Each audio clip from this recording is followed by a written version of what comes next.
मैं बनारस गया तो पंडित आपस में लड़ रहे। मैंने एक से पूछा कि पंडित हो के आपस में क्यों लड़ रहे हो, तो दूसरे ने बताया कि जब इसे पता था कि मैं लहसुन और प्याज नहीं खाता हूं तो मेरे चिकन में डालने की जरूरत क्या थी। तनाव कहीं भी हो सकता है, लेकिन रास्ता निकालना चाहिए। नवरात्र का व्रत छोड़ के रमजान हो गए, खुशबू लगा के इत्र की दुकान हो गए, इस्लाम में है 4 बीवियों की इजाजत, ये सुनते ही पंडित जी मुसलमान हो गए। आप उल्लास में बैठो, हंसी बहुत मुश्किल से मिलती है, रास्ता निकालो तो निकलता है। पद्मावती फिल्म आई, रिलीज नहीं हो रही थी, संजय लीला भंसाली ने रास्ता निकाला, अनुराधा जी पद्मावती का पद्मावत कर दिया, फिल्म रिलीज हो गई। ये खबर जब बिहार पहुंची तो बिहार के लोगों ने मुख्यमंत्री महोदय को चिट्ठी लिखी, आदरणीय नीतीश कुमार जी मुख्यमंत्री महोदय, जब पद्मावती का पद्मावत करके प्रतिबंध हट सकता है तो आप भी एक बार शराब का शरबत करके देखें। रास्ता निकालो तो निकलता है, नहीं निकालो तो नहीं निकलता है। सियासत की इतनी सारी बातें कि मैं जानता हूं, ये समझ ही नहीं आ रहा है, लोकतंत्र वोट तंत्र में बदलता जा रहा है। जिसे कहते हैं सब नेता वो है बस नाम का नेता, सदा लेता ही लेता है, किसी को कुछ नहीं देता, किसी को मन नहीं देता, किसी को धन नहीं देता, इलेक्शन जीत जाए तो कभी दर्शन नहीं देता। ये तो हालत है। मैं तो उत्तर प्रदेश से हूं, तो वहां योगी जी की सरकार आई। मैं राजनीतिक टिप्पणियां करता हूं, किसी दल का नहीं हूं, किसी पार्टी का नहीं हूं, बस आपके दिल का हूं, आपके मोहब्बत का हूं। मैं हिंदी का व्यक्ति हूं और इस न्यूज 24 का आज आपके सामने, इसलिए राजनीतिक लबादे उतार के सुनिएगा। योगी जी ने एंटी रोमियो स्क्वाड बनाया। मैंने उनसे पूछा कि एंटी रोमियो किस लिए, उनका जवाब सुनना। मैं राजनीतिक चुटकियां थोड़ी सी सुनाता हूं, ताल से सुनेंगे और मजा आएगा। कि चाहत के समंदर में उतरने नहीं दूंगा, योगी जी कह रहे हैं।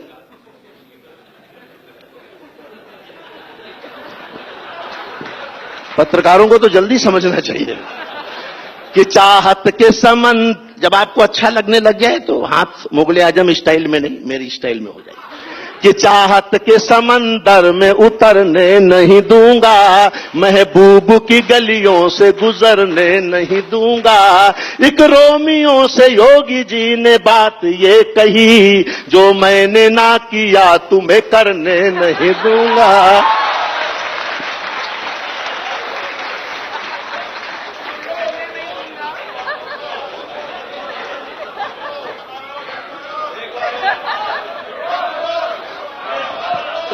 यही वाला कमाल के दूसरा सुना दूं ना, इससे बढ़िया। इसी की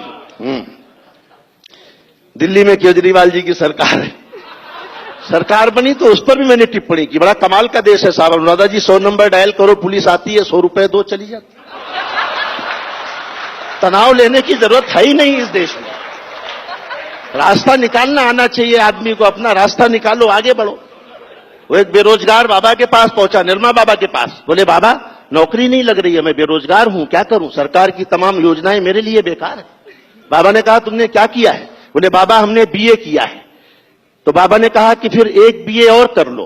बोले उससे क्या होगा? बोले 2 बीए होने के बाद तुम भी बाबा बन जाओगे, फिर किसी नौकरी की जरूरत रही नहीं जाएगी। ये तो हाल बाबाओं के भी है।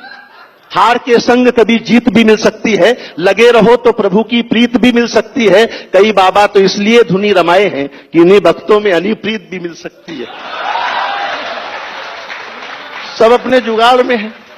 केजरीवाल जी की सरकार बनी, 4 पंक्तियां सुनना। जब मुझे लगेगा कि आप बहुत अच्छा सुनने लग गए हैं तो मैं बहुत अच्छा वाला सुनाना शुरू करूंगा। कि धरने पे बैठ बैठ के धनवंतरी हुए, वो काम करते रहो जो मैंने बताया। कि धरने पे बैठ बैठ के धनवंतरी हुए, वो आम आदमी के हृदय तंत्री हुए। हम चीख चीख करके संतरी न बन सके, वो खांस खांस करके मुख्यमंत्री हुए। राजनीति से ह्यूमर कैसे निकलता है वो मैं बताता हूं। केजरीवाल जी ने कहा दिल्ली पुलिस मेरे हवाले कर दो, मैं 24 घंटे में ठीक कर दूंगा। मैंने कहा दिल्ली पुलिस भी आपके बारे में यही मांग कर रही है। सब अपने जुगाड़।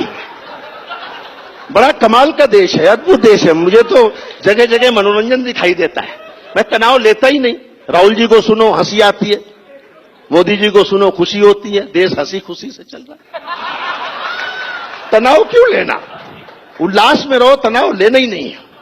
4 पंक्तियां और सुनना, आपको आनंद आए तो मुझे बताते चलना। देखिए मैं पहली बार न्यूज 24 में हूं आपके बीच, लेकिन अच्छा लगेगा कि खुशियां जो पिछले साल थी ये साल ले गया, महंगाई वाला जिन्न घर की दाल ले गया, लाने गए थे मोदी काला धन विदेश से, पीछे से विजय माल्या सब माल ले गए।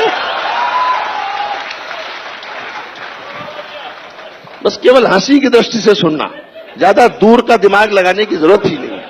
मैंने लिखने में भी ज्यादा दिमाग लगाया नहीं, केवल हंसी। मोदी जी ने नोटबंदी की, नोटबंदी से हंसी देखो, हर विषय से मैं हंसी निकालता हूं कि मर्दों के लिए मोदी जी की थीम निकालो, मीठा तो बहुत हो चुका नमकीन निकालो, अच्छा किया जो नोट बदल डाले आपने, बीबी को बदलने की भी स्कीम निकालो।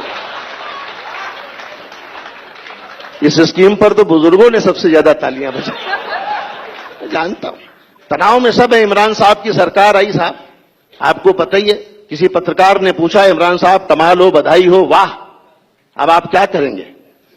इमरान साहब बोले निकाह। सरकार हर जगह देखो, जो इस समय उनकी बेगम है वो भी तनाव में, उन्हें समझ में नहीं आ रहा कि कहां रहें। अगर पीएम हाउस में रहे तो कोई पीएम वहां अपना कार्यकाल 5 साल नहीं पूरा कर पाता, और अगर इमरान साहब के घर रहे बनी गाला वाले में तो कोई बेगम वहां 5 साल पूरे नहीं कर पाता। रहे तो कहां रहे। 19 का चुनाव आने वाला है। एक टिप्पणी आप आनंद के लिए मैं पढ़ता हूं कि ऐसा ना हो कि रंग में ये भंग जमा दे। जिनको तालियां बजानी चाहिए वो तो मोबाइल पे फोटो खींच रहे हैं। कि ऐसा न हो कि रंग में ये भंग जमा दे, इस बार इलेक्शन में न चूना ही लगा दे। लगता है नोटबंदी जीएसटी को देखकर, ये जेटली मोदी को केटली न थमा दे। ये जेटली मोदी, केवल हंसी है। मैं तो कहता हूं कि भीड़ में दुनिया के पहचान बनाए रखना, घर में खुशियों की एक दालान बनाए रखना, अपने होठों पर ये मुस्कान बनाए रखना और इस दिल में हिंदुस्तान बनाए रखना। आपके होठों पर मुस्कान रहे और दिल में हिंदुस्तान रहे, यही दुआएं, यही शुभकामनाएं। बहुत बहुत धन्यवाद। बहुत बढ़िया, बहुत खूब।